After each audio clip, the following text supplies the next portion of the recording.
Most DIY props look like prop. I wanted mine to pass as something Hiccup would actually wear. So I started cutting pieces, stitching, adjusting, and doing things I thought were final. The shape slowly started making sense. The glue held, the paint matched the reference of the movie.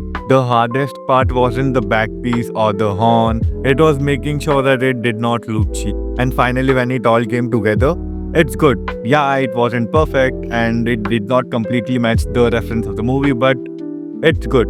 If you have been waiting to try something because you are afraid that it won't look good, do it anyway because taste develops mid process, not before.